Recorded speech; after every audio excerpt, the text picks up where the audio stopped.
Amen. Amen.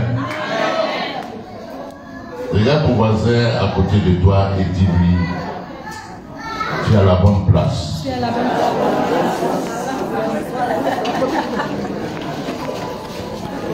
Dis-lui que tu es à la bonne place. Regardez un peu l'histoire de Jésus, ce grand Jésus. À la fin de sa carrière, il a 11 disciples. Celui qui a fait la multiplication de pain, celui qui a fait les miracles, résurrection des morts, à la fin, il a 11 disciples. Dis avec moi 11 disciples. Mais ces 11 disciples-là n'étaient pas foule nombreuse, mais ils étaient plus que 1000. Dis avec moi plus que 1000. 11 disciples ont bouleversé le monde tout entier, au point où leur message nous est parvenu, nous qui sommes aux extrémités de la terre. Dis-moi 11 disciples. 11 disciples de qualité, 11 disciples d'exception, 11 disciples dynamiques, 11 disciples remplis de flammes, 11 disciples baptisés du Saint-Esprit, 11 disciples parlant en langue, 11 disciples qui ont fait des choses extraordinaires. Pour moi, 11 disciples. Et je suis convaincu ce matin que tu fais partie de ces 11 disciples. C'est-à-dire que toi seul, tu peux déplacer des montagnes. Toi seul, tu peux impacter tout Yopougon. Toi seul, tu peux faire des choses extraordinaires. Parce que tu es à la bonne place. Au pied du Maître.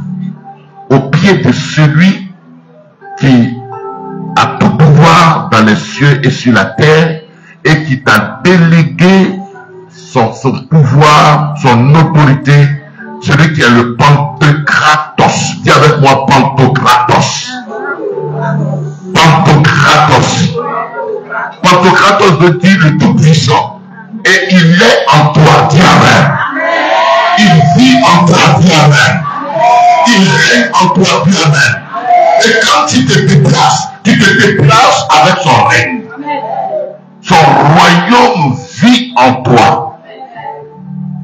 Sa puissance tout entière vit en toi.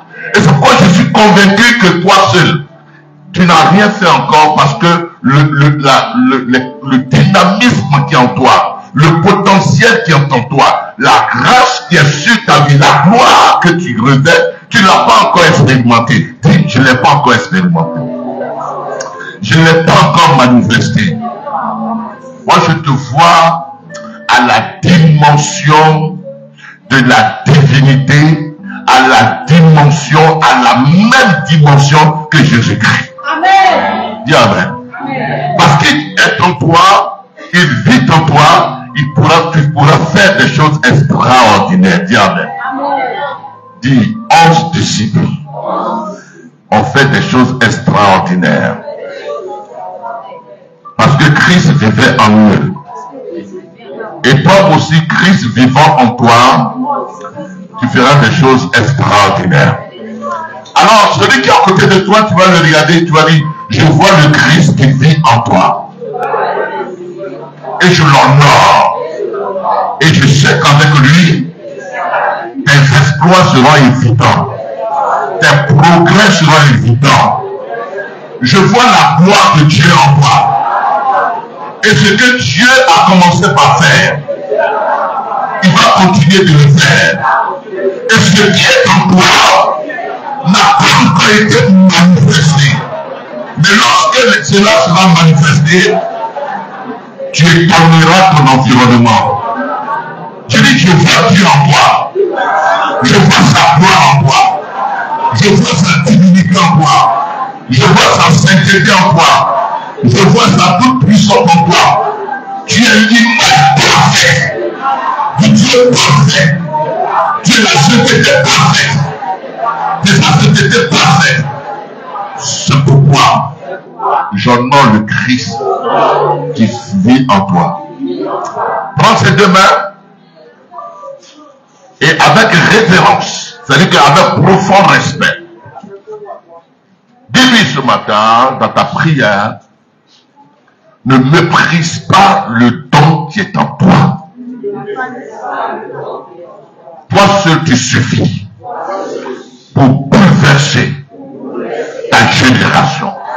Toi seul tu suffis pour manifester la divinité qui est en toi. La Bible déclare que vous êtes des dieux. À partir de ce jour, considère-toi à la même enseigne que Christ est fils de Dieu, tu es aussi fils de Dieu. À la même enseigne, tu es de la nature divine, tu as la nature divine. À partir d'aujourd'hui, tu es plus que homme, tu es divin. Au nom de Jésus-Christ. Amen. Amen.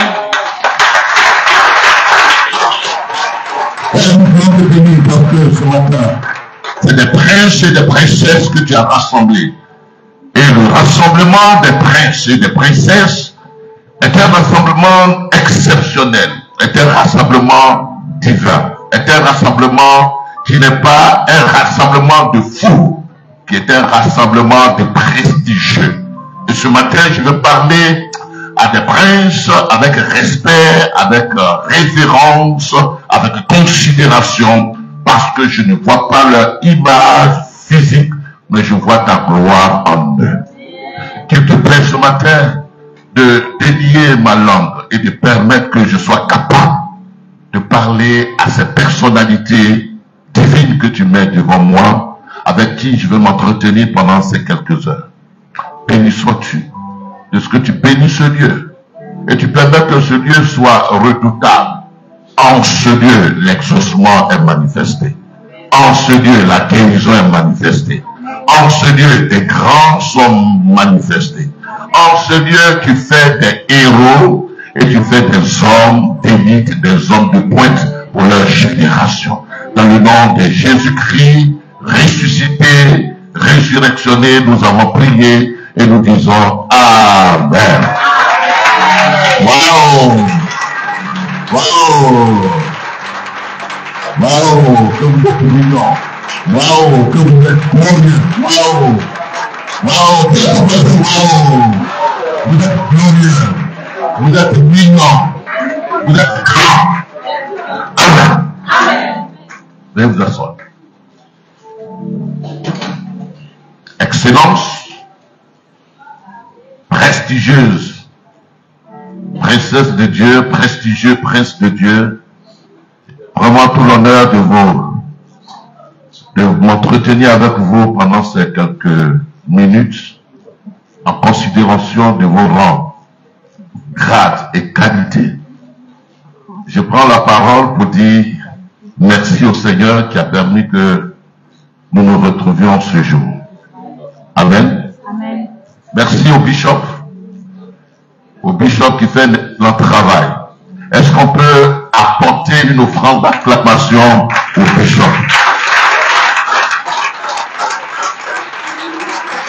Oh, est-ce qu'on peut acclamer aussi? Merci. Vous savez, ceux qui font un excellent travail, ils le font avec la minorité. Disons Amen. Amen. Nous ne sommes pas de ceux qui... Jésus avait la foule, d'une part, mais d'autre part, il avait la minorité. Et c'est avec la minorité, il a fait connaître son dessein pour l'humanité. Et ce matin, ce que je suis en train de dire, c'est que tu n'es pas n'importe qui, tu fais partie de la minorité qualitative. Dis Amen. Parce que la Bible dit que Dieu a tant aimé le monde. Il a donné quoi? Il a donné son Fils unique, afin que quiconque croit en lui ne périsse point. Est-ce que tu as cru en lui? Tu ne périras point. Dis Amen. Mais qu'il est la vie. La vie quoi? Éternel. La vie éternelle. Ça veut dire quoi? Qu'il soit zoéfié. Ça veut dire quoi? Qu'il soit revêtu de la nature de Dieu. Ça veut dire quoi? Qu'il soit divinisé. Est-ce que vous avez compris? La vie éternelle, c'est pas aller au ciel, non. Nous sommes sur la terre, mais étant au ciel. Nous sommes sur la terre, mais étant au ciel. Nous sommes déjà au ciel, mais étant sur la terre. C'est le mystère de ton existence. Et la vie éternelle, c'est la vie qualitative, la vie d'excellence, la vie précieuse. La vie que Dieu a, c'est la même vie que tu as. Amen. Et donc, je suis en face de grandes personnes. Et je vous suis sur les réseaux sociaux. Vous voyez bien que vous avez bien fait l'autre fois. Vous avez rendu témoignage de la gauche jusqu'à la droite. Il y en a qui ont donné un peu d'argent à d'autres personnes, qui a donné de l'argent, qui a été bon dans la semaine. Et puis, vous avez rendu témoignage, apprécié cela. C'est ce qu'il faut faire. Dis Amen. Il y a des actions qui valent mieux que des prières.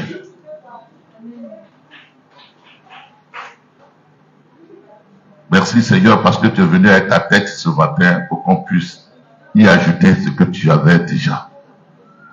Dis avec moi, il y a des actions qui valent mieux que la prière. La prière sans action, elle est vaine et elle est sans effet. Les actions accompagnées de prière, elles sont puissantes et elles ont des effets. Amen. Et donc, quand j'ai vu votre témoignage, je dis waouh, je vais aussi le faire à l'église de Paris. J'ai essayé de faire ça à l'église de Paris. Il n'y a pas eu beaucoup qui ont rendu témoignage comme vous avez rendu ici. Parce que là-bas, c'est chacun pour chacun, Dieu pour tous. Et puis là-bas, personne n'a besoin de son ami. Et puis là-bas, tu donnes de l'argent à quelqu'un, il va dire, mais pourquoi? Pourquoi? Donc, j'ai voulu faire la même chose, mais on n'a pas réussi. Parce que ils n'ont pas l'habitude de donner.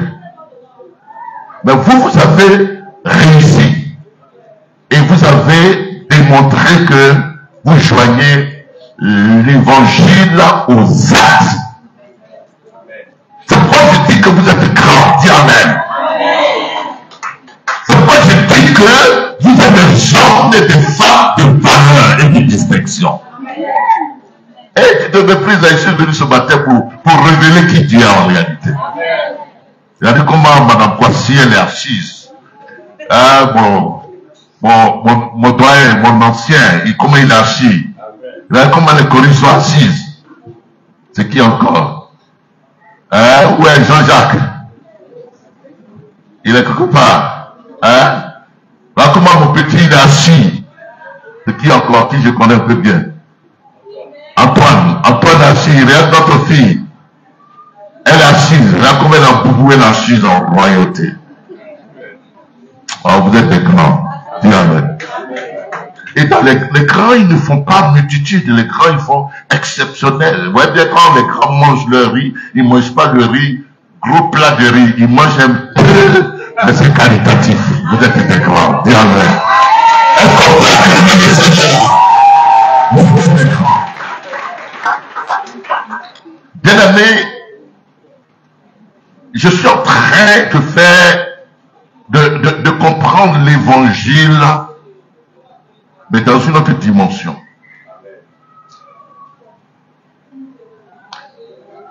Hier, je disais à ma servante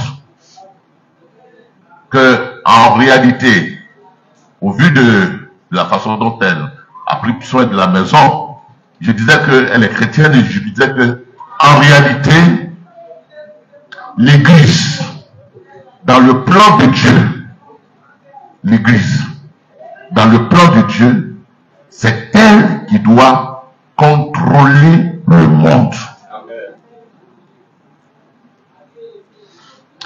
Si on parle de président de la République, ça devait être quelqu'un que l'Église a donné. Si on parle de maire, ça devait être quelqu'un que l'Église a donné. Si on parle d'homme d'affaires, ça devait être quelqu'un que l'Église a donné. L'Église n'est pas une assemblée de racailles, une assemblée de gens affamés. L'Église est une assemblée des fils du ciel venus sur la terre et qui manifestent le ciel sur la terre. Par conséquent, il faut que tu comprennes la valeur intrinsèque que tu présentes devant Dieu et devant l'humanité. Dis Amen. Et donc, si on a compris cela, nous allons parler brièvement des thèmes que Dieu a mis à mon cœur depuis que le bishop a sollicité que je vienne avec la révérende. Je vais parler ce matin de l'opération acquisition. Opération acquisition. Opération acquisition. En grec, on l'appelle upopodium. Upopodium. Opération acquisition. Dis à ton voisin, opération acquisition. Upopodium. Upopodium. Opération acquisition. Dis Amen. C'est quoi l'opération acquisition? En réalité, les enfants de Dieu sont sur la terre pour des opérations. Je vous prêcherai une autre fois les fils aux commandes. Les fils dans l'opération de commander. Les amis, plus grand que toi, il n'y en a pas. Plus puissant que toi, il n'y en a pas. Plus glorieux que toi, il n'y en a pas. Plus sage que toi, il n'y en a pas. Parce que l'esprit qui est en toi est l'esprit qui a créé les cieux et la terre. La sagesse qui est en toi, ce n'est pas la sagesse humaine, c'est la sagesse de Dieu. Colossiens 1 dit, la science de toutes les sciences, c'est Christ, à savoir connaître Christ. Donc, si tu connais Christ, tu as la connaissance de toutes les connaissances. Dis Amen. Opération upopodium. Opération acquisition. Ça veut dire quoi? Quand Dieu crée l'homme, son projet, quand Dieu crée l'homme, Adama, qui signifie l'humain, de qui découle l'humanité. Quand Dieu crée l'homme, Dieu crée l'homme à son image, comme lui-même. Donc il crée l'homme en tant que Dieu, pas en tant qu'homme. À son image, selon son ressemblance. Bon, tu comprends pas le mot ressemblance. Ressemblance, ça veut pas dire qu'on se ressemble. Non, selon le potentiel qui est en lui. Le potentiel qui est en lui. L'image, elle est intacte. L'image ne change pas. L'image, elle est fixe. La fixité de l'image, elle ne dépend pas des circonstances. L'image est toujours image. Cependant, la chose variable, la chose qui peut muter, qui peut changer, c'est la ressemblance. On a un enfant né, il a l'image de l'humain. Maintenant, au fil du temps, l'enfant sera à la ressemblance de son père ou de sa mère. Mais quand il est né, on ne peut pas dire que tu ressembles à papa. Non, non, non. La ressemblance se développe au fur et à mesure que l'enfant grandit. La ressemblance, c'est le potentiel divin en chacun de nous. L'image, elle ne se déprécie pas. C'est pourquoi Abraham est fils de Dieu. Luc 3, 38. Abraham est qui? Fils de Dieu. Où est Adam aujourd'hui? Adam, c'est parti de pensée divine. Où est Adam? Adam, quand Jésus ressuscite, il ressuscite avec Adam. Et il fait Adam de Dieu le Père. Mais quand Adam a péché, il a perdu la ressemblance. Il a perdu la ressemblance. Il a perdu le potentiel divin à déployer pour qu'il agisse comme Dieu. Est-ce que vous comprenez? Vous comprenez ma marche? Parce que la vraie délivrance, c'est pas l'imposition des mains. La délivrance, elle se proclame. L'Esprit du Seigneur sur moi pour proclamer, pour prêcher la délivrance. Changeons un peu de mentalité. Parce que ne voyez pas que ce que les gens font en multitude, c'est ce qui est vrai. L'islam est multitude. N'est-ce pas? Ah, j'ai des amis indiens. Je dois y aller en Inde. Ils sont multitudes. Et ils font le quoi? Ils font l'hindouisme. Ils font...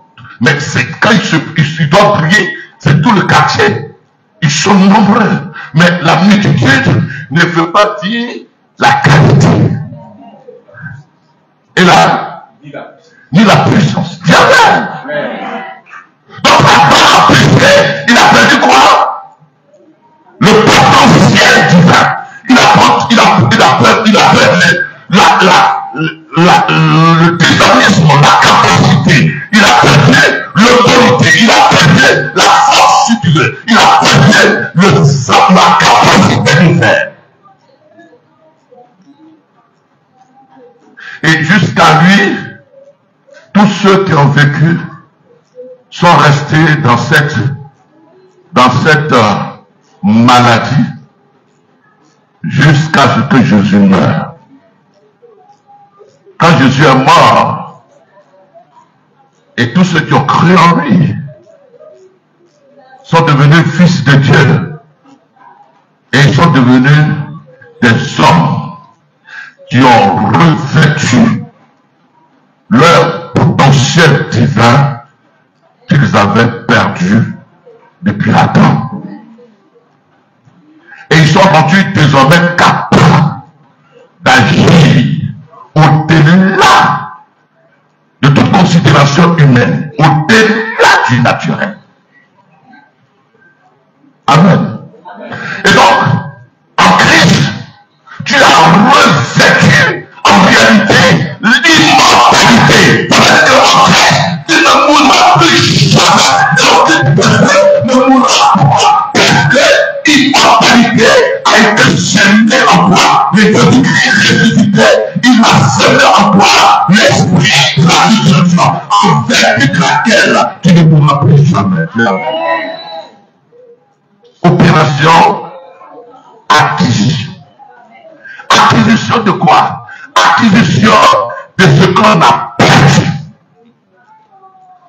Mais ce n'est pas pour dire que ça va venir plus tard. Mais ces choses-là ont été enfuies en toi. Elles sont en toi. Elles sont en toi. Mais pourquoi tu ne les vois pas? Elles sont en toi parce que ton âme, ta conscience n'a pas été éveillée à ce que tu es, à ce que Dieu a fait pour toi. Tu es quelqu'un, quelque chose ou quelqu'un que Dieu a rendu divin, mais cela n'est pas encore conscient à ta conscience. Et je suis venu te dire que tu es divin. Amen. Et que tu dois entrer dans l'opération acquisition ou promotion. Amen. Que dit l'apôtre Pierre? L'apôtre Pierre dit en Actes chapitre 3, le verset 19 au verset 21, il dit aux Juifs, répondez-vous.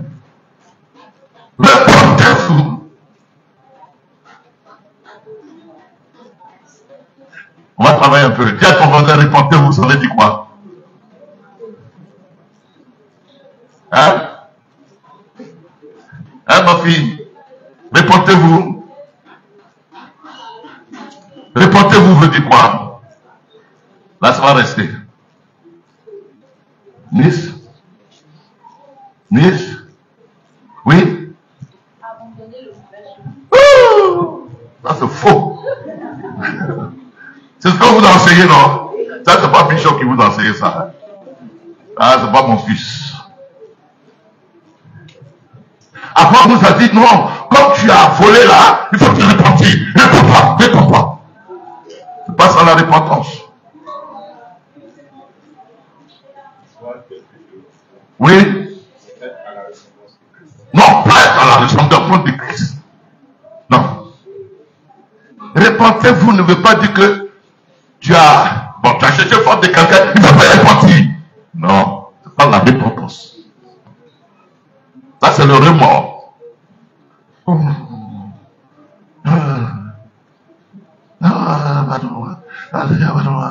Parce que demain, tu vas faire encore. Donc, c'est dans le remords. C'est pas la repentance. La repentance, oui. Changer de vie, ce n'est pas la repentance. Oui. Hein?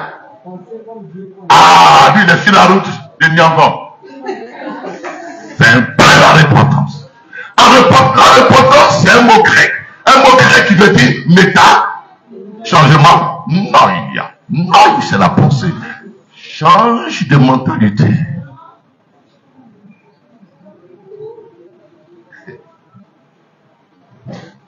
Il ne faut plus pas penser comme guéri, parce que tu es guéri. Donc pense comme fils de Dieu, parce que tu es fils de Dieu avant d'être guéri. Tu es fils de Dieu avant d'être guéri. Répondez-vous. Métanoïa. Change de mentalité. Vide le contenu de ta mentalité qui est un contenu erroné à ton sujet. Qui est un contenu que tu qualifies en fonction des réalités. Mais les réalités dépendent de l'analyse de chacun. Moi, je suis français, donc je réalise les réalités en fonction de la culture française. Quand tu es athée, tu réalises la réalité en fonction de ta culture athée. Donc, ce n'est pas objectif, c'est en fonction de ta perception liée à ta culture, liée à ton éducation, liée à ton background. Est-ce que je comprends? Est-ce que vous comprenez? Yes. Est-ce que vous comprenez? Si vous comprenez ça, vous allez être plus que ce que vous êtes aujourd'hui. Donc, répondez-vous, change. Vite. Le contenu erroné de quoi? De ta mentalité. Parce que ta mentalité dit, je suis fils de paysan, je suis fils de pauvre, et tu te mets dans une quoi? Dans une posture de quelqu'un qui est pauvre. Ta mentalité dit que moi je suis un pauvre pécheur. Non, la mentalité de Dieu dit que tu n'es plus pécheur, qui est à l'image de Dieu, qui est fils de Dieu, qui est Jésus-Christ. Ta mentalité dit que je suis pauvre. Non, la mentalité de Dieu dit que Christ a été fait pauvre, afin qu'en lui, tu ne sois plus pauvre, mais que tu sois riche, qui est riche.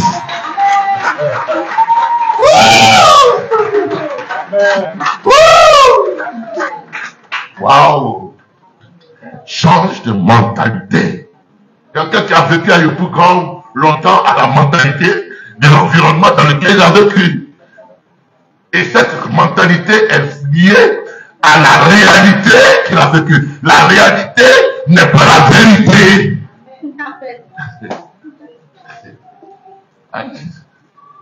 Je n'ai pas encore commencé, j'introduis. Je cherche la route pour accoucher. Je vais venir par les pieds, mais ça va être grave.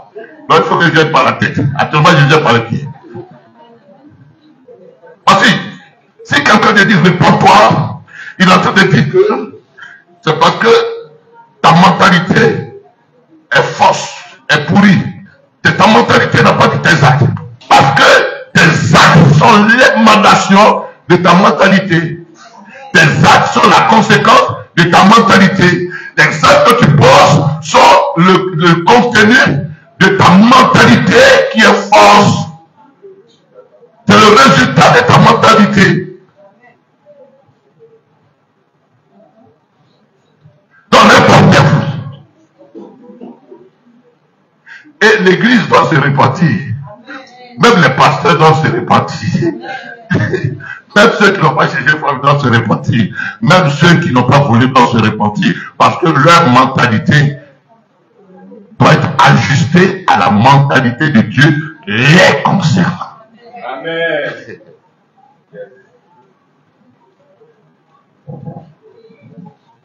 Je vous ai déjà dit ça ici. Il dit, mais avant, quand il prenait l'avion, quand tu prends l'avion, il y a des sièges comme ça, petit siège comme ça. Et puis tu es dedans, tu ne peux pas tendre tes pieds, tu es dedans comme un chat dans une cage. Et puis tu arrives. J'ai dit à mon ami, mais pourquoi on va souffrir comme ça? Il dit, l'essentiel c'est qu'on arrive.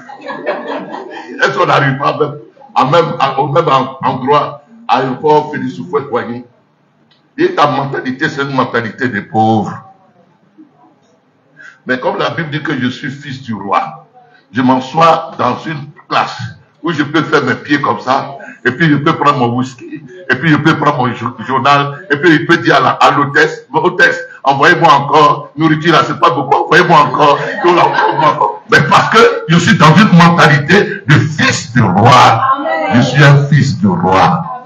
Donc réponds-toi parce que ta mentalité pour laquelle, qui fait que tu es derrière, que tu as pitié de toi, ta mentalité à ton sujet est fausse.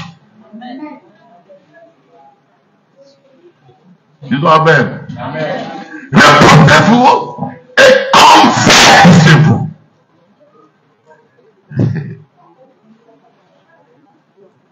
Qui est converti? Qui est converti? Ça veut dire quoi? Convertissez-vous. Mais là, comme ma mentalité a changé, je vais convertir.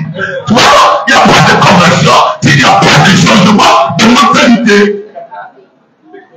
Les amis, c'est quoi qu'on a fait là? C'est pas une couche. C'est pour cela, quand tu viens à l'église, assieds-toi. Et des pasteurs de qualité comme le bishop, moi j'apprécie le service qu'il fait. Je le vois chaque dimanche ici, parler fort. Et là, c'est des pasteurs qui viennent changer ton mind, ta mentalité. Et si ta mentalité change, tes exploits et tes réussites seront évidents. Convertissez-vous, petit quoi. Répondez-vous et convertissez-vous. Maman, tu me suis? Faut me suivre avec la tête, hein. Convertissez-vous, ça veut dire quoi? Tournez dos à là où j'étais dans l'erreur. Tournez dos à là où j'étais dans l'erreur. Je partais à Niangon et ma mentalité a changé.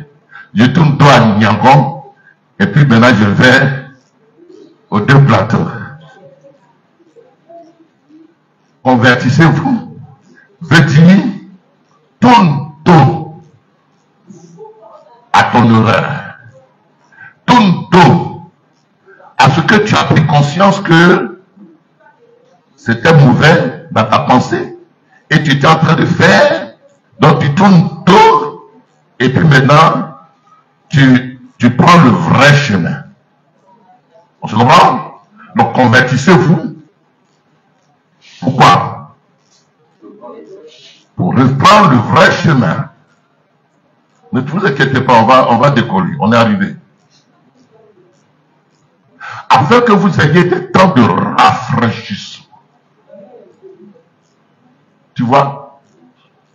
Les temps de rafraîchissement, c'est les temps de repos. Le repos de ton âme, le temps de quiétude, de tranquillité, d'inquiétude, le temps de repos de ton âme, de repos de ton corps, de repos de ton esprit, le temps de paix à l'intérieur de toi. Il n'y a pas de quoi? Il n'y a pas de succès, il n'y a pas d'élévation, il n'y a pas de manifestation de ce que tu es aussi longtemps que tu es troublé à l'intérieur de toi. Tu es dans la dualité. C'est-à-dire que tu ne sais pas s'il faut faire, il faut faire, il faut pas faire, il faut faire, il faut pas faire, il faut faire, il faut pas faire, il faut faire. Et puis tu es dans la dualité à ton sujet. Donc Dieu veut que vous ayez des temps de repos. Donc il dit, je vous donne ma paix. Je vous la donne pas comme le monde la donne. Parce que quoi? Le potentiel premier que Dieu te donne afin de manifester la divinité qui est en toi, la puissance qui est en toi, il faut que à l'intérieur de toi, il y ait la paix.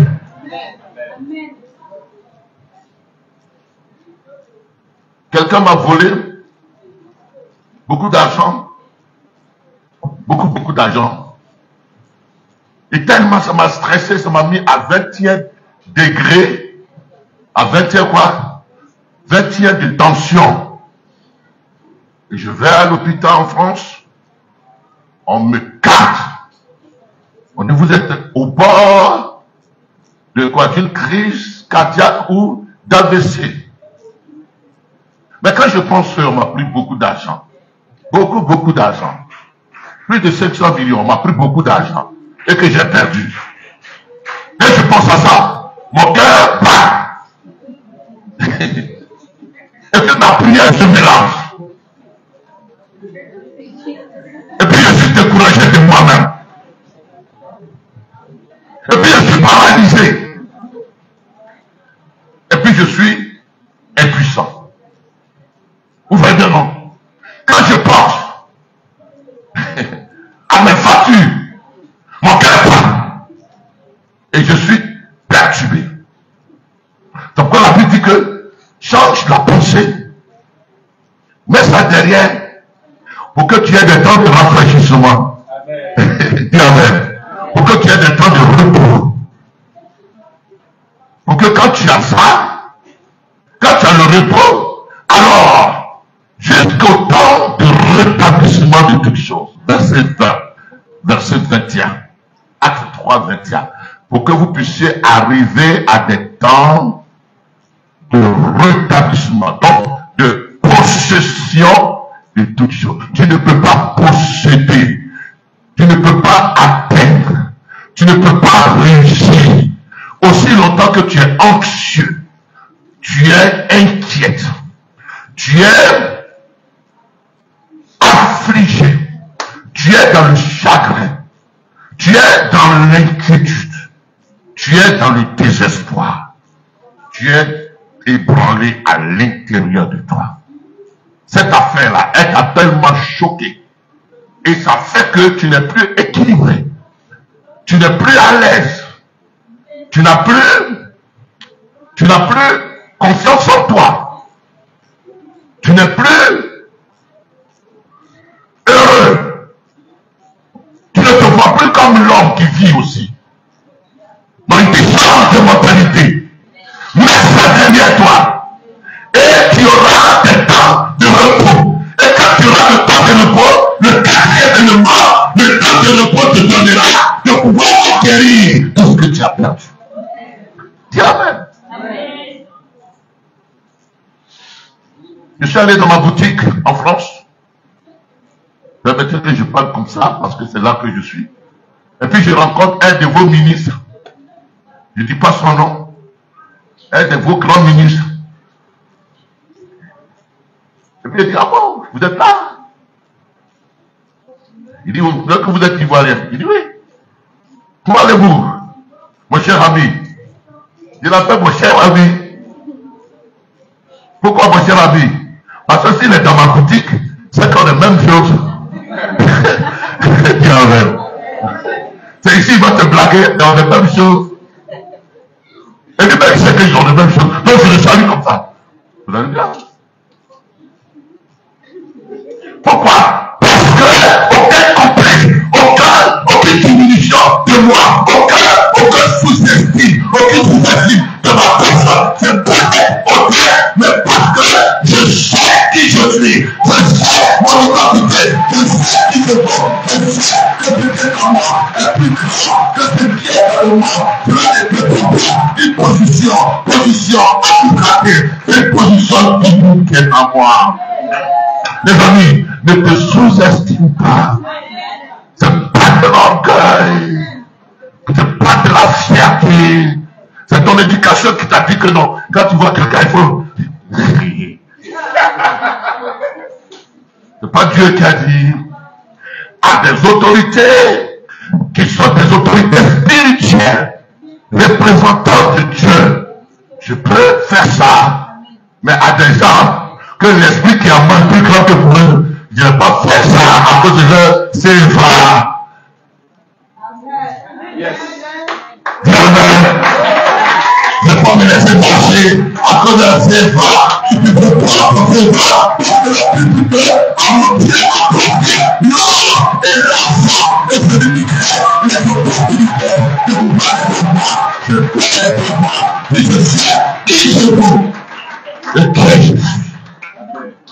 opération acquisition.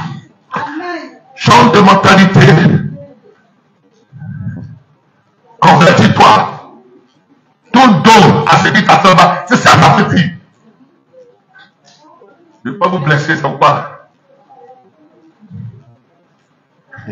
Hier, je parlais avec un ami, ça c'est pas pour vous, j'étais sur le champ.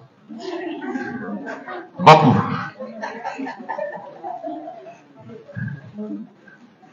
Ils ne vont pas entendre, je vais te dire ça doucement. Est-ce que tu sais que toi, tu n'as jamais péché?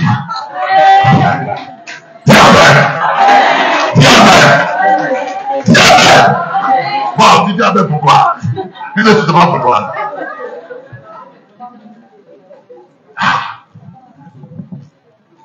Les amis, j'ai été comme vous, j'ai prêché, j'ai écouté les faux comme vous, et ce qui m'a délivré, on ne m'a pas imposé les mains, c'est la parole qui m'a délivré.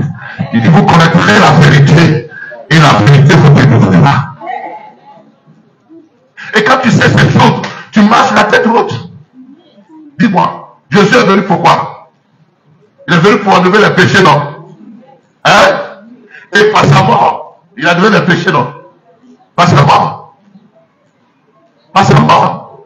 Donc, quand Jésus est venu, sa mort ôte le péché de quoi? Du monde. C'est vrai, non? Mais Jésus est mort quand? Il y a combien d'années? Il y a combien? Il y a 2024 ans. Est-ce que toi tu as 2024 ans?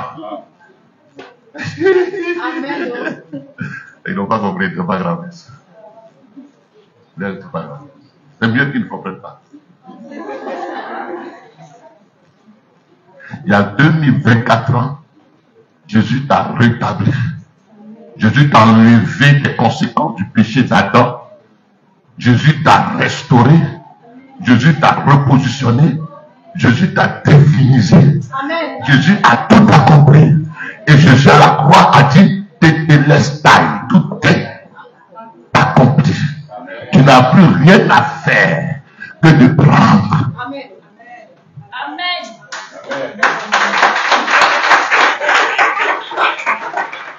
Tu n'as plus rien à faire que de prendre. Que de prendre. Je vous parle à l'église qui comprend mon langage. Tu n'as plus rien à faire. Monsieur Yao, monsieur Kwasi, ou alors monsieur Songo, tu as des enfants. Tu as souscrit une assurance dans ton travail. Prenons l'exemple. Papa, lève-toi, je vais prendre l'exemple. Je te couvre du sang de Jésus-Christ et aucun mal ne t'arrivera au nom de Jésus. Amen. Tu as souscrit à une assurance pour ta maisonnée, pour ta famille, pour tes enfants. Tu as mis de l'argent en banque. Tu as de l'argent en banque. Pour qui? Pour ta femme, tes enfants. Tu as acquis des terrains. Pour qui? Pour ta femme, tes enfants. Le jour où tu sens que tu vas être vieux et fatigué, tu vas rédiger quoi? Un testament. Pour dire que mes terrains sont brattés. Mes terrains sont à Yopougon Kouti. Mes terrains sont à tel endroit, n'est-ce pas? Tu vas écrire. Mes comptes bancaires sont à la cible, sont à la générale. Mes comptes bancaires sont ici. Mon assurance est, où ça, à Sidam, je ne sais pas si ça existe encore. Mais mon assurance est là-bas. Tu fais un testament. Que le jour où je meurs, ton fils s'appelle comment? Jean-Joseph. Joseph. Ça revient à qui? Ça revient à qui? Ça revient à Joseph. Donc il n'est plus là. Joseph est chronique. Joseph, il va comme un prêtre à la cible et puis dit, voici le testament. Il va, mais c'est papa. Il va aux assurances, voici le testament. Il va, peut-être que c'est sans force. C'est sans force. Opération acquisition. Est-ce que tu sais que tu mérites d'être riche? Tu mérites mieux que cela. Tu mérites la paix. Tu mérites la grandeur. Tu mérites l'élévation. Tu mérites la bénédiction. Tu mérites au-delà de ce que tu vois. Opération. Mais pour que tu puisses entrer dans l'acquisition, il faut comprendre le testament. Il faut comprendre ce qui a été dit à ton sujet. Il faut comprendre ce qui t'a été légué. Il faut comprendre et dire. Et ce qui ne s'est pas dit, tu vas voir un notaire. Oh, le notaire, ou alors l'avocat, le notaire, il s'appelle le Anos Paraclétos. Le Anos Paraclétos. Le Anos Paraclétos. C'est-à-dire qu'il est de la même nature que Jésus-Christ. Et il s'agit le testament de Saint-Esprit. Dans le cœur, ni t'esprit, ni ta mère, à comprendre qu'elle ne fait pas comme Jésus-Christ.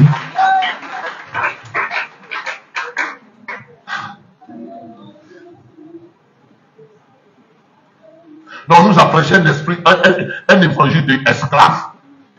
Un évangile d'esclave. Un évangile de quelqu'un qui est en mendicité. Oh Dieu, oh Dieu. Non, moi je ne fais pas cette prière. Cette prière même énerve Dieu, elle énerve les anges. Parce que les enfants de ce second, ils vont plus dire Dieu, assurance. Non, ils vont plus dire ça. Et ils vont comme des prêches. Et puis ils vont prendre l'assurance qui leur est définitive. Il faut dire que je prends mon entreprise, je prends ma richesse, je prends tout ce qui m'appartient. Parce que légalement, ça m'appartient. Pourquoi ça m'appartient? Parce que quand je me suis converti, Dieu a fait de moi un héritier et héritier à la même enseigne que je crée. Une fois, nous partageons à égalité l'héritage de Dieu avec Jésus-Christ. Je l'ai donné le nom, quelque chose de tout nom, ce nom a été donné à Jésus-Christ.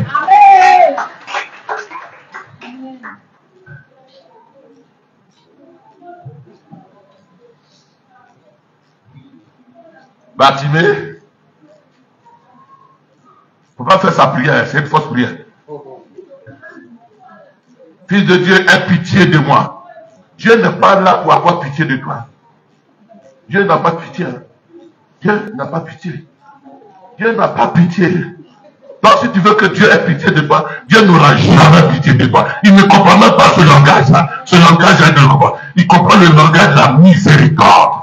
Il comprend le langage de la miséricorde. Oh, miséricorde, miséricordieux, miséricordieux, miséricordieux, ça dit que quoi? Dieu comprend le message, il est rentré dans ta misère, et il y a longtemps que tu as accepté Jésus-Christ, il est rentré dans ta misère, il a sorti la misère de toi. Donc Dieu, pour lui, il a déjà fait. Bien même. Monsieur Songo, à supposer que vous avez fait tout ça, et puis vous êtes au ciel. Parce que si vous êtes au ciel, vous voyez ici. Tous ceux qui sont au ciel, ils voient ici. Là, c'est une autre affaire. Et ils voient ici. La Bible dit au Hébreux chapitre 12, nous sommes entourés d'une multitude de témoins. On ne les voit plus, mais ils voient ici. Mon papa, il voit ici encore.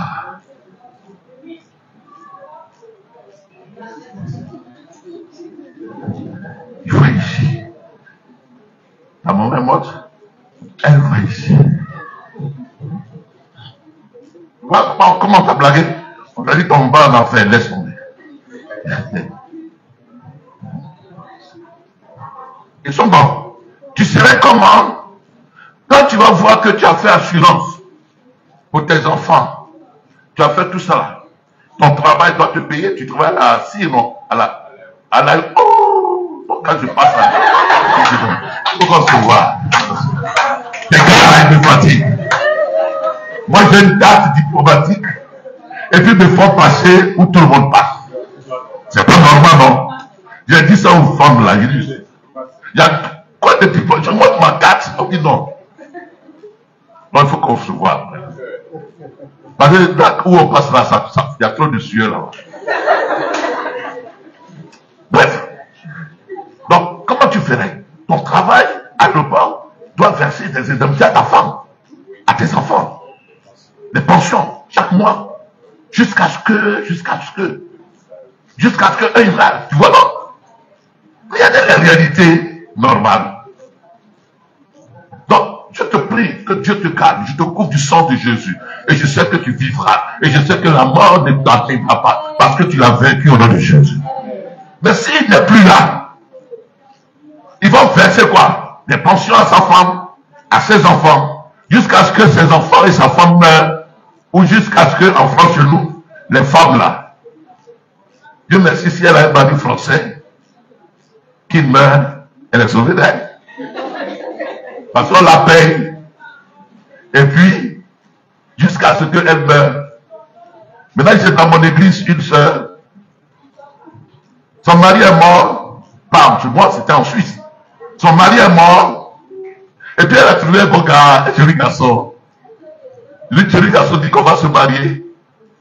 Elle dit, je t'aime, mais il ne faut pas se marier. Elle ne veut pas mariage.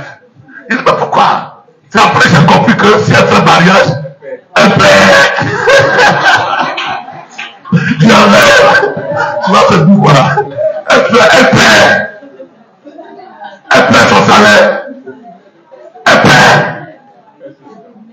Alors, tu es marié à Jésus-Christ. Tu es marié, tu es né pour Jésus-Christ. Et tu es né pour la vie de Jésus-Christ. Le jour où tu accepteras de quitter Jésus-Christ. Tu fais quoi?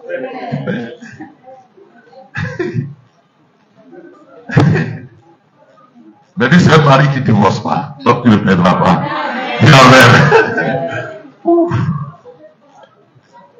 Donc, on va verser.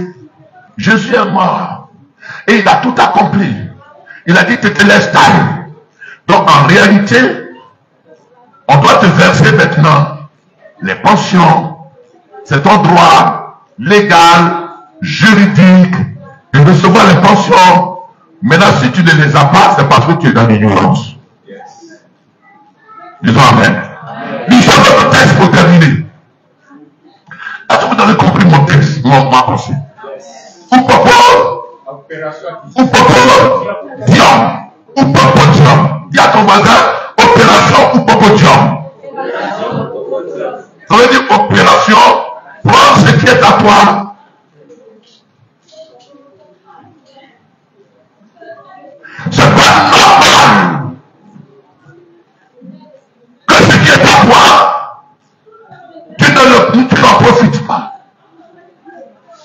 Disons Amen.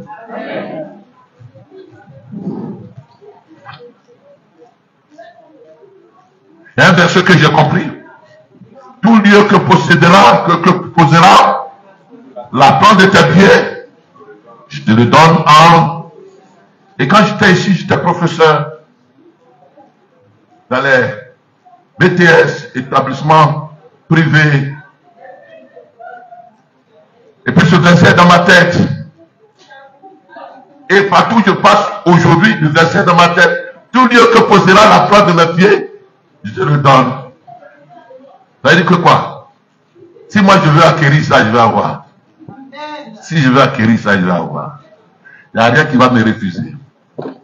C'est le secret. Le secret de ma pensée.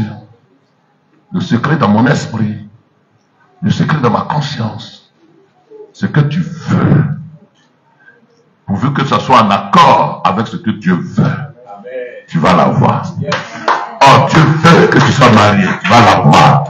Oh, Dieu veut que tu sois prospère. Tu vas être prospère. Oh, Dieu veut que tu sois en bonne santé. Tu vas être en bonne santé. Oh, Dieu veut que tu sois en liberté. Tu vas être en liberté. Amenez dans votre tête, c'est le sorcier. Oh, amenez dans ta tête. Ils t'ont envoûté. Enlève ça de ta tête. Parce que le sorcier ne peut rien contre Dieu en toi. Mais c'est parce que tu es plus consciente du négatif, du sorcier, qui n'a pouvoir. On se comprend, ma fille? Donc, vous êtes ensemble. 1 Samuel chapitre 3, 30. On va lire ça rapidement. Ah! Ils ne sont pas beaucoup qui m'invitent dans leur église. Ce n'est pas mon fils. Je m'assois à la maison, je dis ma Bible. Ouais, il ne veut pas aller casser leur fonds de commerce. Leur fonds de commerce. Fonds de commerce. Tu as fait ta délivrance.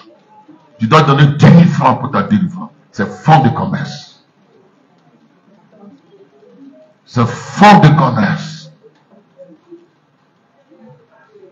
Je vais couper tes biens. Bon, ça c'est 50 000 francs. C'est fonds de commerce. Le fonds de commerce. Et comme tu es dans l'ignorance, tu es marmaillable. Et dans cette marmaille, tu es la victime. Et lui, il s'en sort, grandit avec le pognon. Oh, moi, ce que je suis en train de faire, c'est la vraie délivrance. Vous connaîtrez la vérité et la vérité vous rendra libre. On se comprend maintenant? Ça passe dans ton esprit, dans ta conscience. C'est là. Le champ de bataille, c'est où? Dans ta pensée. Donc, quand tu vises la pensée erronée, et tu acquiers la pensée de Christ. L'apôtre Paul dit dans 2 Corinthiens chapitre 2, nous avons la pensée de qui? De Christ. Donc, il faut que tes pensées s'allient aux pensées de qui? De Christ. Je suis malade. Est-ce que c'est la pensée de Dieu? Non. Est-ce que tu peux rester? Tu sais que tu peux rester 20 ans, 30 ans sans tomber malade. Il y a des gens qui ne vont pas à l'hôpital. Parce que la maladie est le résultat de ta pensée communiquée à ton corps. Est-ce que tu sais que tu peux rester sans avoir besoin, sans être dans le manque? Oui, l'Éternel est mon berger, je ne manquerai de rien. C'est dans ta pensée que tu manques, mais en réalité tu ne manques pas. Est-ce que tu sais que tu n'es plus? Personne ne peut te maudire. Personne ne peut te maudire. Parce que celui que tu as béni est béni. Personne, rien ne peut te maudire. Mais c'est dans ta pensée que tu dis, je suis maudit. Est-ce que tu comprends? Est-ce que tu sais qu'il n'y a aucune malédiction qui peut peser sur toi? Il n'y a aucune malédiction. Malédiction des Baoulés, de l'Ani, du village, de Dida, qui peut, de ta maison, de la famille, de ton papa. Non, non, non. Là, tu donnes des ordonnances, nous condamner Christ. Là,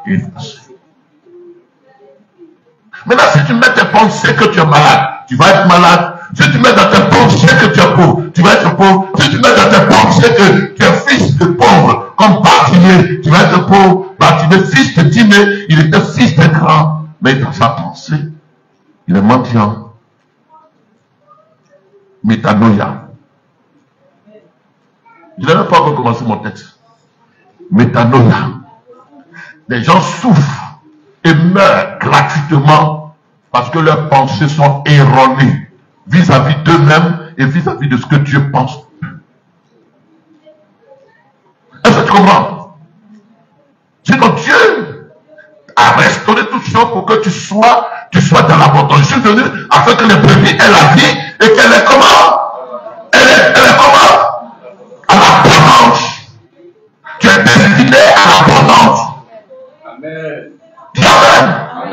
Maintenant que tu sais ces choses, alors la création qui est soumise à Christ, la création attend l'ordre que tu vas donner fils aux commandes. Fils aux commandes. Je viens quand on est dormi, et puis l'ouragan est venu. Il dit quoi? Il dit tempête, arrête-toi. Pourquoi? Parce que c'est lui qui a créé la tempête. Et la créature lui est soumise. Et toi, tu n'es pas là, tu es Christ. Manifesté dans la chair. Donc tu dois manifester tes corps. Et guérir cette situation. C'en est de trop, trop c'est trop. Tout dépend maintenant de la prise de conscience. Ma fille, tu comprends? Tu comprends mon français maintenant?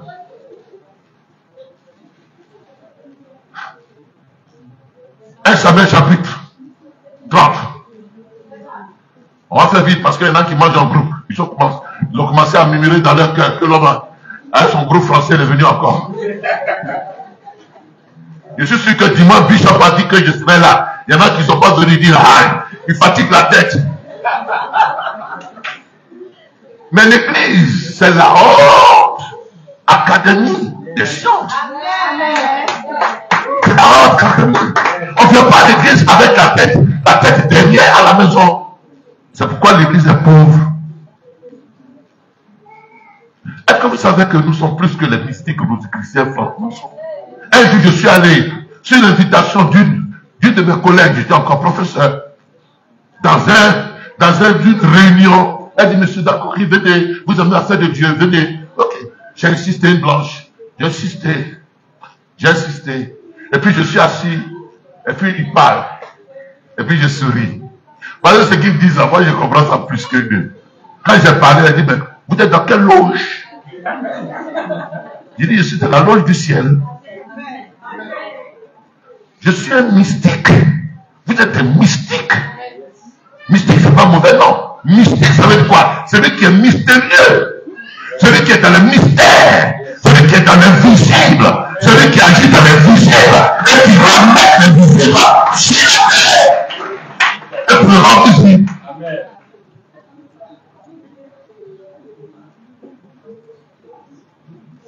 C'est pas l'église de Daïro-Goni, hein. Il faut qu'il dise dans Daïro-Goni. On est maintenant. On est en France. On est en Côte d'Ivoire. Les amis, Christ a tout fait et il ne va plus rien faire. Dieu a tout fait et Dieu ne va plus rien faire.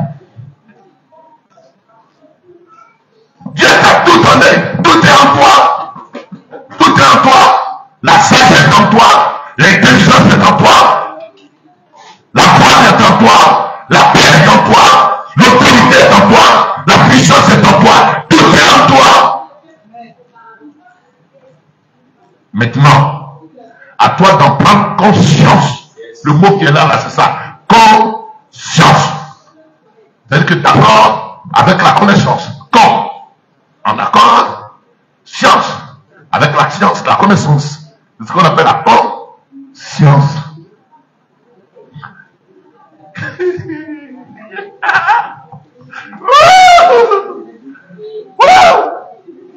D'accord.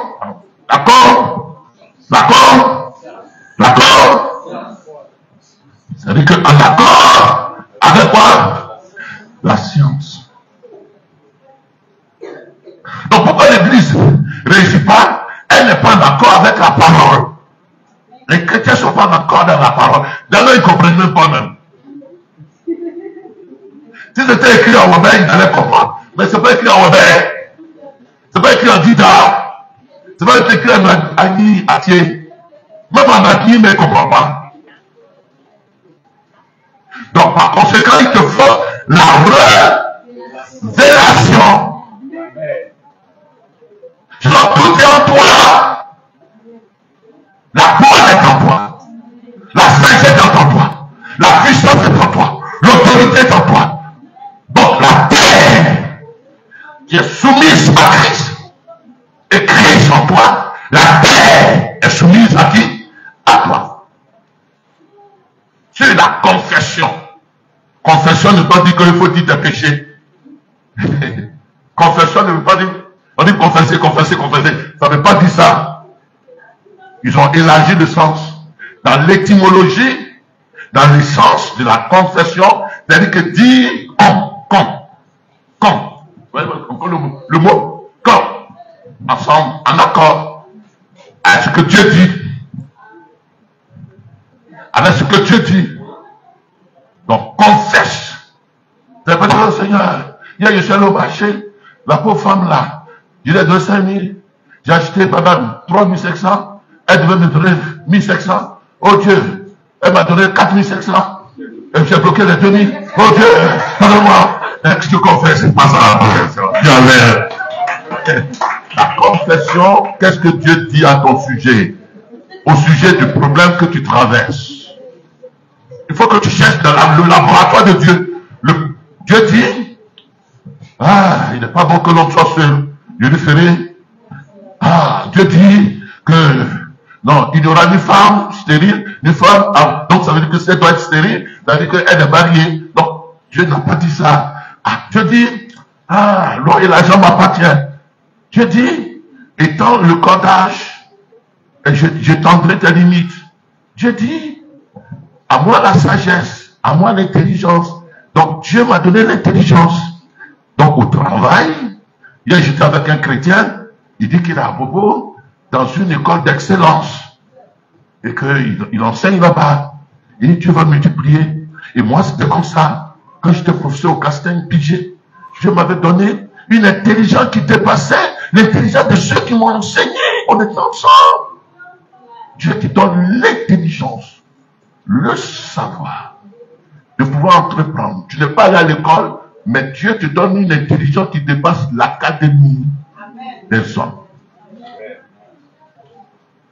Donc tu peux y arriver.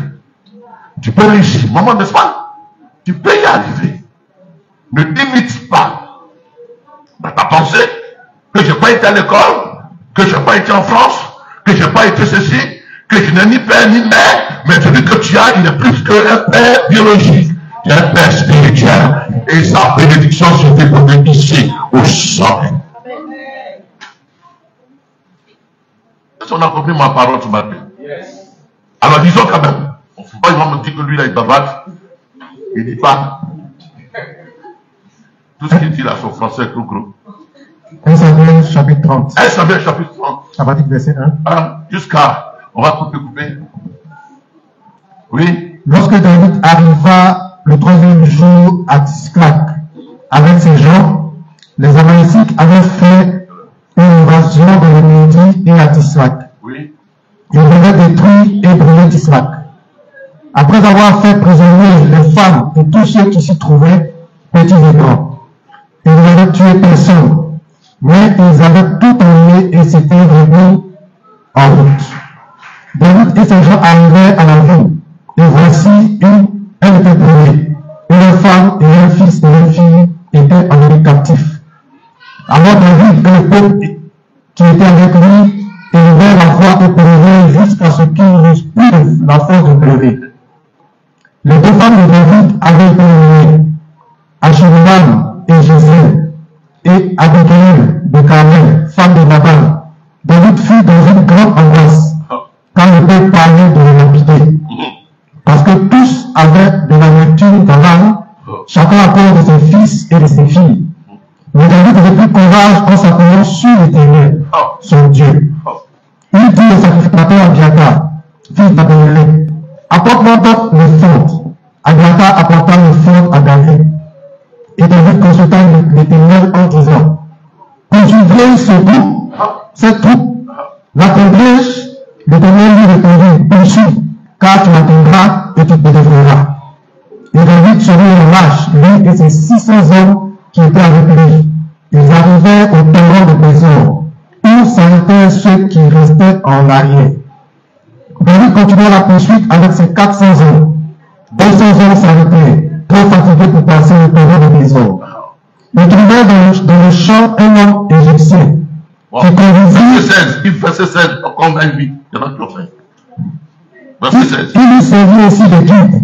Et voici les Amalécites étaient répandus sur toute la contrée, mangeant, buvant et dansant à cause du grand butin qu'ils avaient enlevé du pays des Philistins et du pays de Juda. David les battit depuis l'aube jusqu'au soir du lendemain.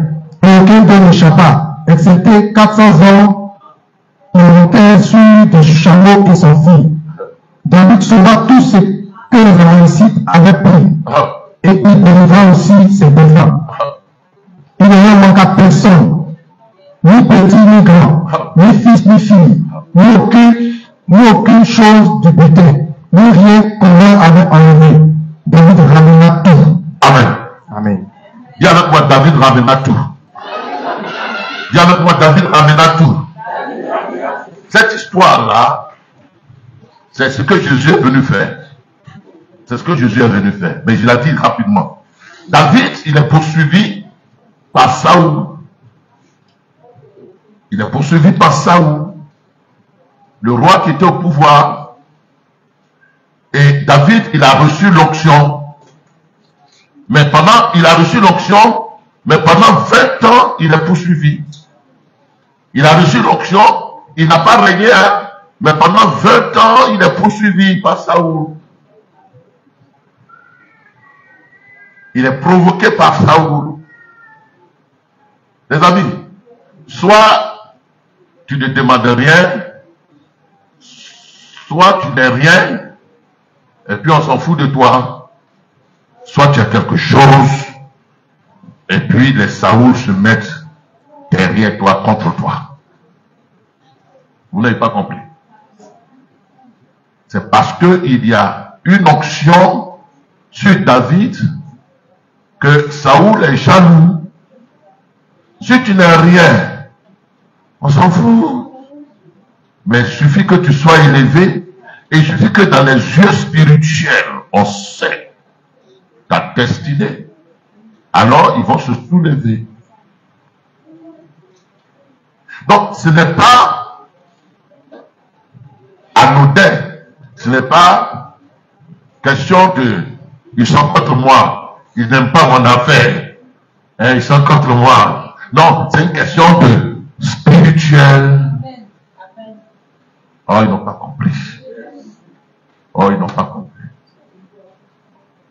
Est-ce que vous savez que la jeune fille qui est assise là, il y a des anges avec elle? Et est-ce que vous savez que l'homme qui est là-bas, peut-être quelque part, il y a des anges avec lui? Et moi-même, il y a des anges avec moi. Mais moi, je ne sais pas, je suis conscient. Et elle a des anges. Maintenant, elle veut être camarade avec moi. Camarade, ou frère, soeur. On veut marcher ensemble pour aller au marché de Sikoji. Mais mes anges sont des anges de Dieu, gloire à Dieu. Mais l'autre là, ces anges sont des anges mauvais. Mais moi, je ne vois pas. Mais eux, ils voient sur elle. Combat va venir. C'est une question de combat des anges. Fais attention. Avec qui tu dis que tu es mon camarade. Parce que c'est une question de combat des anges, des étoiles sur elle. Et puis si mes anges sont bons, et mes anges sont bons, on s'accorde. Si mes anges ne sont pas bons, toujours on va faire petit palabre, mais palabre vraiment grave. C'est une question de compatibilité des anges. C'est une question d'intérêt des anges. Je ne vais pas vous amener là-bas, parce que là c'est plus fort. Donc David, ils ont mis l'huile sur lui, il va être roi, mais Saoul, il est roi. Donc il voit que David a reçu l'onction. Donc l'onction qui est sur David est supérieure à lui son onction. Soit il se met en bas de David, mais les hommes ne sont pas humbles. C'est quoi? Quelques hommes vont venir à l'église et puis vont vouloir prendre la place de bishop. Parce que leur esprit ne veut pas se soumettre à l'esprit de celui qui a l'onction.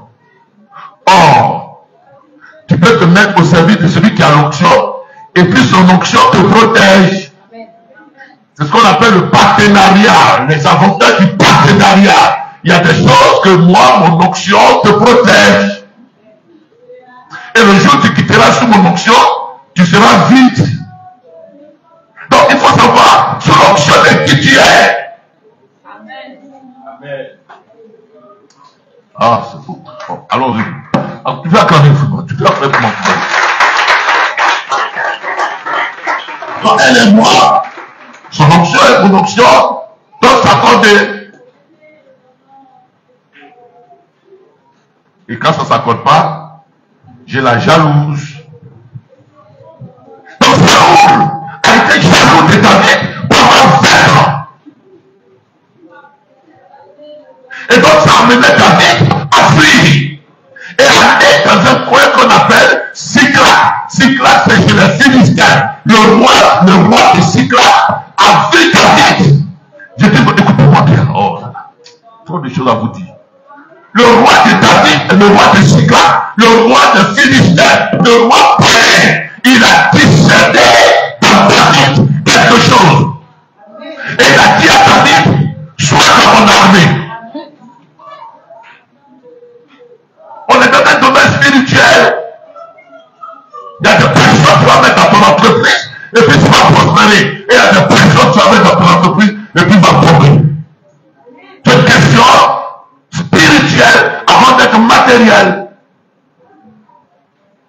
Donc, David est entré dans l'armée des Philistins. Or, les Philistins font la guerre à Israël. Et c'est là, je vais rapidement. David étant là-bas, il allait au marché. Il n'était pas là ce jour-là dans le camp. Et des Amalécites sont venus ravager le camp. Ils ont ravagé le camp de David. Et ils ont pris les femmes de ses soldats. Ils ont pris même les 2 femmes de David.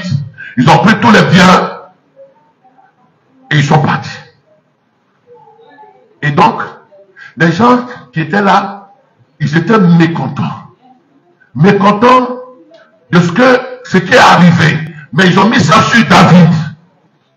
Donc ils cherchaient à le lapider. Les amis, aussi longtemps que tu les cherches, ils t'applaudiront. Mais le jour où tu arrêteras de les servir, où il y aura une preuve, les preuves vont révéler ceux qui sont pour toi, ceux qui sont pour ta personne, ou ceux qui sont avec toi en considération de ce que tu as. Est-ce qu'on se comprend? Donc, accepte l'épreuve. Accepte l'épreuve. Et tu vas voir ceux qui sont avec toi parce qu'ils t'aiment. Et tu vas voir ceux qui ne sont pas avec toi parce qu'ils étaient là pour quelque chose. Or, c'est ces gens-là que David a délivré. Dans 1 Samuel chapitre 2, David les a fait. Mais le jour s'est cassé là. Ils sont plus d'accord avec David. Tu vois le vrai amour là. Même quand c'est gâté, on s'aime toujours. Même quand il n'y a rien, on s'aime toujours. On s'aime comme on était avant. Donc, tu termines. Alors, il voulait qu'il lapide David. Et la Bible dit qu'ils ont pleuré. Et David est venu, il a pleuré. Oh, David a l'onction, mais il a pleuré. Oh, David est présumé être le roi futur, mais il a pleuré. Tous les grands qui sont devenus grands et qui sont grands comme moi et comme toi, il arrive des moments où ils pleurent. Je ne sais pas combien de temps tu as pleuré. Mais si tu pleures, c'est normal parce que tu es grand. Les grands pleurent. Mais ils pleurent et les gens ne savent pas qu'ils ont pleuré. Souvent même je pleure. Et puis après je vais à l'église, je prêche aux gens. Ils sont contents. Mais je sais pourquoi moi je pleure. Donc, je ne sais pas si tu pleures, mais c'est normal dans le cycle de vie de tous ceux qui vont être des héros, tous ceux qui vont être des grands. Il y a des saisons où tu dois pleurer et il arrive des saisons où tu dois pleurer. Il pleure pourquoi? Non seulement ces femmes sont redoutables, mais parce que j'ai acquis la fin du diable. Cherche à le lapider parce qu'il a pleuré.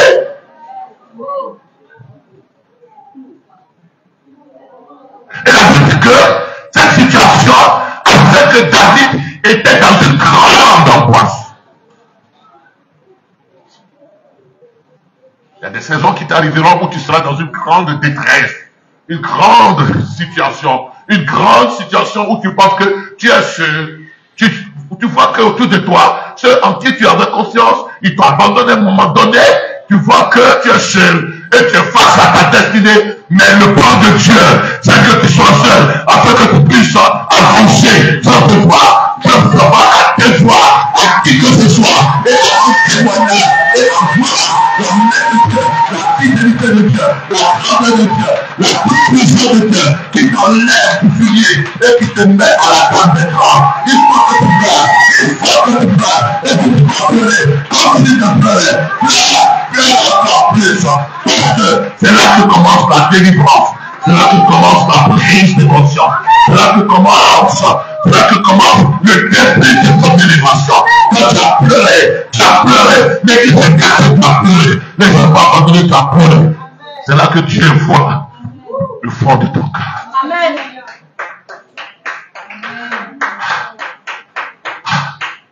On dit chercher à le lapider. À Paris, je suis le pasteur, l'un des pasteurs que Dieu a béni avec des grands domaines, avec des grandes salles. J'avais une première grande salle. Toutes les églises de Nestor David, tous les artistes viennent chez moi. Ok. Mais le jour où j'ai perdu la salle, les gens ont commencé à juger. Non, pasteur d'accord, tu as péché. Est-ce que tu as vu ta fille dans ta vie? Est-ce que tu sais que peut-être que Dieu n'est pas content de toi? Est-ce qu'il y a quelque chose? Non. Jésus a pleuré. Pas qu'il a fait quelque chose. Abraham a pleuré.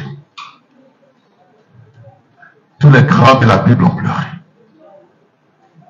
Et quand tu seras en train de pleurer, les inappris, on appelle inappris ceux qui ne connaissent pas la pensée de Dieu, ils penseront que tu pleures parce que tu as trop péché. Mais il y a des gens qui ont péché et qui ne pleurent pas. Ils rigolent. Ça n'a rien à voir avec le péché. Ça n'a rien à voir. C'est le début d'une élévation que Dieu commence dans ta vie.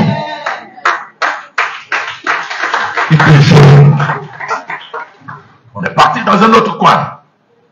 Près de 600, 700 millions d'achetés. La salle. Un grand domaine, plus qu'ici. 3 fois ici. Et je suis là-bas. La salle où j'étais, ça a pris feu. Pas la salle, mais à côté, ça a pris feu. Donc le feu est rentré chez nous. Oh, c'était des églises de l'église. Il y en a qui sont partis. Parce qu'ils voyaient que les dépenses étaient gros. Bien aimé, c'est normal que c'est Dieu qui fasse le tri, mais cherche les moyens de faire le tri Alors l'argument qu'il peut placer devant tes ennemis et devant tous ceux qui t'entourent, l'argument, c'est qu'il envoie une épreuve. Et l'épreuve de Dieu va sélectionner qui est pour toi, qui n'est pas pour toi, avec qui tu vas continuer le combat, avec qui tu vas continuer la marche. David a pleuré. David a pleuré. Mais la Bible dit que quand David a pleuré, il n'est pas resté indéfiniment dans les pleurs. C'est-à-dire que toute sa vie n'a pas été pleurs. Il a pleuré. Mais à un moment donné, il se réveille.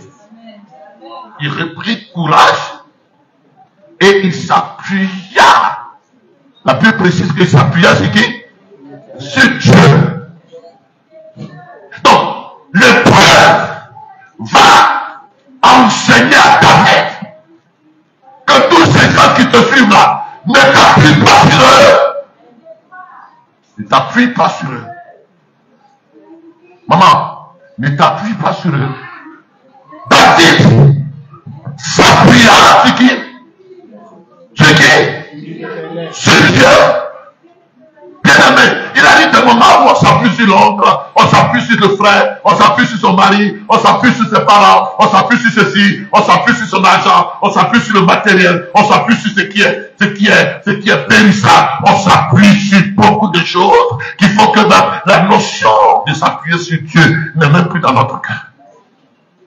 David s'appuya sur qui? Sur qui? Bien-aimé, apprends à t'appuyer sur Dieu. Amen. Il arrive que Dieu fermera le cœur pour que tu apprennes à t'appuyer sur Dieu.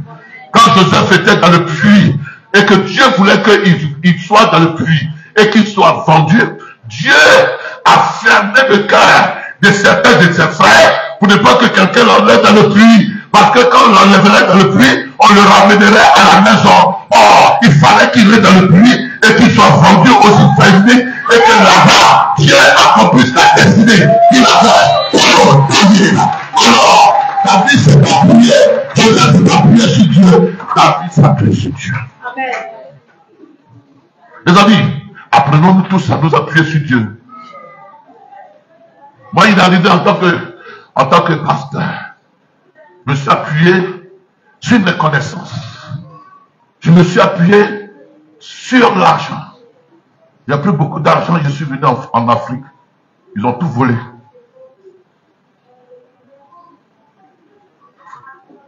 Tout volé.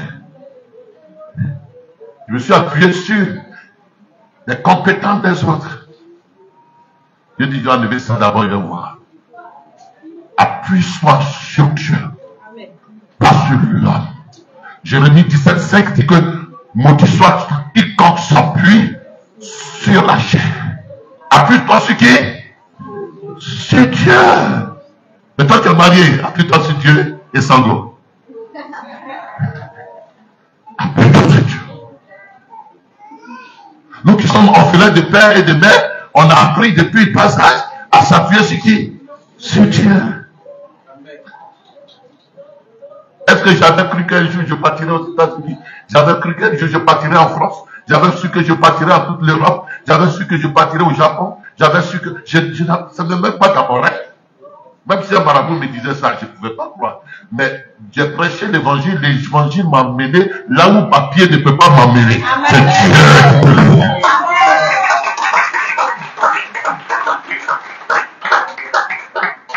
Il y en a qui ont fait des promesses qu'ils n'ont jamais réalisées, mais Dieu a réalisé ces promesses. Il s'est appuyé sur Dieu. Il dit non, arrêtons de pleurer. Il y a un temps pour pleurer. Il y a un temps pour avoir mal. Il y a un temps pour avoir le chagrin. Il y a un temps pour avoir la tête. Il y a un temps pour se sentir seul. Mais arrêtons le temps de pleurer et appuyons sur Dieu avançons. Il a dit au sacrificateur.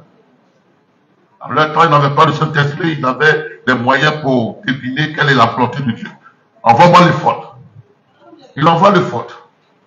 Et puis qu'est-ce qu'il va faire? Il dit, Dieu, est-ce que je dois poursuivre ou est-ce que je vais atteindre? Très bien. Les amis, je vous prie, pardon. Je vous parle comme un père, comme un doyen dans cette affaire-là. Celui qui est là, il y a trop de signes dans mon dos. cicatrices de douleur, cicatrices de trahison, cicatrices de bon cœur, cicatrices de faire confiance, cicatrices de pouvoir embrasser tout le monde. Mais tout le monde n'est pas tout le monde. Tout le monde, il y en a dedans des scorpions qui vont te mordre et chacun a laissé sa blessure. Et qu'est-ce qu'il a fait? Il demande à Dieu, est-ce que je dois poursuivre? Bien aimé, c'est vrai. Il disait hier à une de mes filles, oui, ton projet est beau, ça semble beau, mais qu'est-ce que Dieu dit? Qu'est-ce que Dieu dit? Ton projet de partir en France, ton projet de partir aux États-Unis, ton projet de faire ceci, il est beau. C'est vrai, il est beau, mais qu'est-ce que Dieu dit? Il y a beaucoup de pasteurs que vous connaissez ici. Là-bas, je suis leur président, non? Je suis leur président. Je parle pas mal d'eux, mais je suis leur président. Il y en a qui étaient des super pasteurs ici. Quand ils sont allés en France, ils sont éteints. Parce que Dieu ne les a pas destinés là-bas. Parce qu'ils ont trouvé que c'est beau d'aller. Mais nous qui ne pensions pas, Dieu nous a amenés là-bas. J'ai même sévré les Achilles, je les ai sévrés. Ils se réveillent matin, papa n'est plus là. Je les ai sévrés, je suis parti par la volonté de Dieu. Mais David, qu'est-ce qu'il a fait? Il a pris le temps de poser la question à Dieu, de savoir s'il doit poursuivre. Deuxièmement, s'il doit atteindre, dis-toi quoi? S'il doit atteindre, il ne s'agit pas de poursuivre, mais il faut t'assurer que tu vas atteindre. Il faut t'assurer que tu vas atteindre. Et quand Dieu veut que tu poursuives, Dieu met en toi la conviction. Il met en toi l'assurance. Il met en toi les moyens. Il met en toi tout le dispositif que tu veux pour poursuivre. Dieu dit, poursuis. Poursuis. Je suis en train de dire à quelqu'un comme un prophète, poursuis. Je suis en train de dire à quelqu'un, poursuis.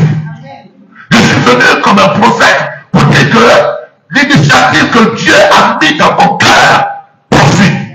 Ne dis pas que je n'ai pas de moyens, je n'ai personne. Dieu a mis en toi une conviction et bien sûr que c'est à l'issue d'un songe, c'est à l'issue d'une prière, c'est à l'issue d'une consultation, d'une dévotion matinale que tu as eu. Poursuis. Comment ferais-je? Je m'en fous. Poursuis. Poursuis. Est-ce que vous m'entendez? Poursuis. Mais Dieu, mais c'est ce que tu vas atteindre. Je dis tu vas atteindre. Oh, je sais que tu vas atteindre. Je dis tu vas atteindre. Je dis tu vas atteindre. Là où Dieu t'a dit de poursuivre, Dieu va te donner les moyens d'atteindre. David, il a fait une erreur. Mais une erreur qui est bien. Il a pris tout le monde pour poursuivre. Il a pris tout le monde.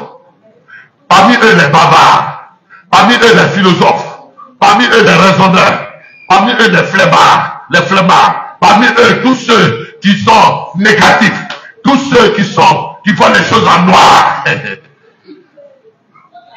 Arrivé au milieu du chemin, il y en a qui disent que je ne peux plus poursuivre. David dans le cas retourné, c'est trop dur. Tout le monde n'est pas destiné à être dans ta destinée pour poursuivre. Tout le monde n'est pas destiné. C'est pourquoi il ne faut pas en parler à tout le monde, parce que tout le monde ne te comprendra pas, tout le monde n'aura pas la foi que tu as, tout le monde n'aura pas les moyens spirituels que tu as, tout le monde n'aura pas l'ambition que tu as, tout le monde n'aura pas. Il ne s'agit pas d'aller te demander à Kofi, à Paul, à Pierre, à Jean, et de voir si c'est vraiment de Dieu. Donc laisse Dieu te convaincre. Et si Dieu t'en a convaincu, Dieu te donnera les ressources financières, matérielles, humaines, et tu poursuivras et tu atteindras. Dis Amen. Il a poursuivi, je termine avec ça. Quand il a poursuivi, il a atteint. Bien aimé, je vais vous dire ce matin, l'opération Upopodium, c'est que tu es destiné à atteindre. Ce que tu as mis à ton cœur, par la foi, tu vas atteindre. Dieu te donnera les moyens, au milieu de tes ennemis, de triompher et de te faire atteindre. Dans cette crise économique qui sévit dans nos pays, si tu as mis cela dans ton cœur, reste tranquille, garde le calme, Dieu te fera atteindre. David est allé, il a fait cela, et puis il a pris tout. La Bible dit que David fera quoi? Il sauva tout. Rien de toi ne restera sous la main de tes ennemis. Rien de toi ne restera sous la main de tes ennemis. Dis amen ce matin plus fort. Rien de toi ne restera sous la main de tes ennemis. Dis amen. Rien de toi ne sera gardé, kidnappé, bloqué par tes ennemis. Dis amen. Tout ce que Dieu t'a révélé dans le sens, tout ce que Dieu t'a révélé dans le sens, Dieu te verra, il utilisera les moyens pour que tu sauves tout et que rien ne soit à la merci de tes ennemis. Rien ne sera retenu entre les mains de tes ennemis. Amen. La Bible déclare au milieu de tes ennemis, tu dresses une table au-dessus de mes ennemis. Ce matin, je suis venu te dire, est-ce que tu es conscient que Dieu veut que tu recouvres tout? Amen. Est-ce que tu es conscient de cela? Amen. Est-ce que tu es conscient que Dieu dit que ce que l'ennemi a volé, tu vas le recouvrer? Amen. Est-ce que tu es conscient pour dire que Jean 10 dit que je suis venu afin que les brebis aient la vie et qu'elle est dans l'abondance? Dieu te destine à l'abondance.